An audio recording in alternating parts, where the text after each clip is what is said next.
പ്രണയമാണ് നിൽക്കുന്നത്.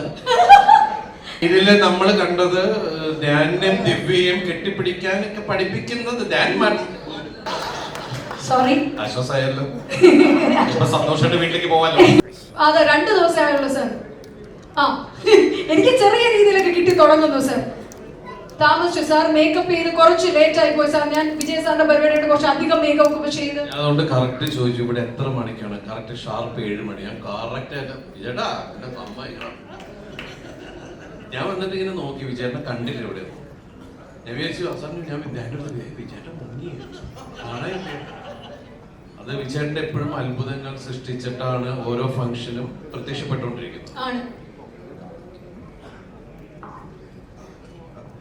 അതായത് ഞാൻ അവിടെ വന്നിരുന്നിരുന്നെങ്കിൽ ഈ മീരയ്ക്ക് സപ്പോർട്ടായിട്ട് അവിടെ ഇങ്ങനെ നിന്ന് ഓരോന്ന് ചെയ്തു കൊടുത്തില്ലായിരുന്നെങ്കിൽ ഉറപ്പായിട്ടും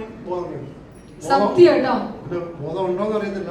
ചെറിയ ഈ 2 ദിവസം കണ്ടപ്പോ സാറിന് പോലും ആ സത്യം മനസ്സിലായല്ലോ സാർ. അതെങ്ങനെ സാധിക്കുന്നു?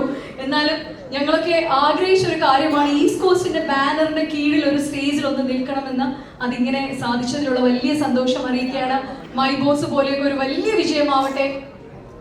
തീർച്ചയായിട്ടും അത് വിജയന് മാത്രം അഭിമാനിക്കാവുന്ന ഒരു കാര്യമാണ്. കാരണം മലയാള സിനിമയിൽ എനിക്ക് തോന്നുന്നത് പുറം രാജ്യത്തേക്ക് ആർട്ടിസ്റ്റുകളെ, അത് മമ്മൂക്ക, ലാലേട്ടൻ തുടങ്ങിയ ഏറ്റവും മലയാള സിനിമയിലെ അതിനു മുമ്പുള്ള ആൾക്കാരെ ചേട്ടൻ പ്രോഗ്രാം ഉണ്ടായിട്ടില്ല. അല്ല അത് ലാലേട്ടൻ മമ്മൂക്ക ഗ്രൂപ്പിലല്ലേ അവരെല്ലാവരും കൂടി ഒരുമിച്ചിട്ടല്ലേ?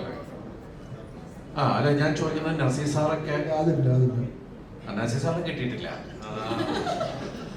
മലയാള സിനിമയിലെ ഒട്ടുമിക്ക താരങ്ങളെയും കൊണ്ടുപോയി ഗംഭീര പ്രോഗ്രാംസ്. അന്നൊക്കെ അത്ഭുതമായിരുന്നു ശരിക്കും പറഞ്ഞാല് എല്ലാ താരങ്ങളെയും ഒരുമിച്ചൊരു വേദി കാണുക എന്നൊക്കെ പറഞ്ഞാൽ. പക്ഷെ അങ്ങനെ കാണാവുന്ന അവസ്ഥകള്, അങ്ങനെ ഒരു അത്രയും സ്റ്റേജ് ഷോസ് എത്രയോ വർഷങ്ങൾക്ക് മുമ്പ് എനിക്ക് തോന്നുന്നു. ഇന്ന് അങ്ങനെ ഒരു സ്റ്റേജ് ഷോ ഇത്രയും ആൾക്കാരെയൊക്കെ വെച്ച് ചെയ്യാൻ പറ്റുക എന്ന് പറയുന്നത് ഭയങ്കര ബുദ്ധിമുട്ടുള്ള കാര്യമാണ്. നടക്കില്ലെന്ന് വിചാരിച്ച ഒരുപാട് ഷോസുകൾ ചെയ്യുക, അതുപോലെ സിനിമകൾ ചെയ്യുക. എന്തായാലും നമ്മളിങ്ങനെ മാറിയത് ഞാനും ധ്യാനം ഒരു ഒറ്റയാന്റെ പോരാട്ടം അല്ലെങ്കിൽ തേരോട്ടം എന്നൊക്കെ പറയുന്ന പോലത്തെ ഒരു യാത്രയാണ്. എന്തായാലും വിജയേട്ട നിങ്ങളുടെ നല്ല മനസ്സിന്, കാരണം മലയാള സിനിമ അല്ലെങ്കിൽ മലയാള സിനിമയിലെ കലാകാരന്മാർ മുഴുവൻ വിജയേട്ടന് സപ്പോർട്ടായിട്ട് കൂടെയുണ്ട്. അതുപോലെ മലയാളക്കര ഒരുപാട് താലോലിക്കുന്ന, ആരാധിക്കുന്ന ഈസ്റ്റ് കോസ്റ്റ് ബ്രാൻഡ് ആൽബംസ് എന്നൊക്കെ പറഞ്ഞിട്ടുണ്ടെങ്കിൽ നിങ്ങൾക്ക് എല്ലാവർക്കും അറിയാലോ. ഒരുപാട് പേര് പ്രണയലേഖനം എഴുതുമ്പോൾ വിജയേട്ടന്റെ 2 വരികൾ അതിൽ നിന്ന് എടുത്തുകൊണ്ട് പോയിട്ട് അതിൽ ആഡ് ചെയ്യുക എന്നൊക്കെ പറയുന്നത്. അതുകൊണ്ട് ഞാൻ എപ്പോഴും പറയുന്നത് പ്രണയമാണ് നിൽക്കുന്നത്. ആണോ? പോയത് ഞാൻ എവിടെയും ജീവിച്ചോട്ടെ. എന്റെ കൂടെ പഠിച്ച ആളാണ്, അതുകൊണ്ടാണ് ഇങ്ങനെയൊക്കെ പറഞ്ഞോണ്ടിരിക്കുന്നത്. ആ ജൂനിയർ അന്ന് അങ്ങനെ ആയിക്കോട്ടെ. ഞാൻ ജൂനിയർ ആണെന്നാണ് പറഞ്ഞു തന്നെ. ഓക്കെ. പക്ഷെ വിജയൻ സർ, അതായത് പ്രണയമാണ് മുന്നിൽ നിൽക്കുന്നതെന്നാണ് ദിലീപേട്ടൻ പറഞ്ഞത്. എങ്ങനെയാണ് ഇപ്പോഴും ഇതിലെ പാട്ടുകൾ പ്രണയം നിറഞ്ഞ്? അത് മനസ്സിലായില്ല. ഇപ്പോഴും എന്ന് ചോദിച്ചത്, ഇപ്പോ ഇതില് നമ്മൾ കണ്ടത് ധ്യാനും ദിവ്യയും കെട്ടിപ്പിടിക്കാനൊക്കെ പഠിപ്പിക്കുന്നത് അതായത് ഞാൻ പറയുന്നത് ജീവിതത്തിൽ അത്ഭുതങ്ങൾ പറഞ്ഞുകൊണ്ടാണ് നമുക്ക്. അതായത് നമ്മൾ കാണുന്നതും വിശ്വസിക്കുന്നതും ഒന്നും ആയില്ല സത്യം. അതിനപ്പുറത്ത് ചിലതൊക്കെ നമുക്ക് ജീവിതത്തിൽ അത്ഭുതങ്ങൾ സംഭവിച്ചേക്കാം.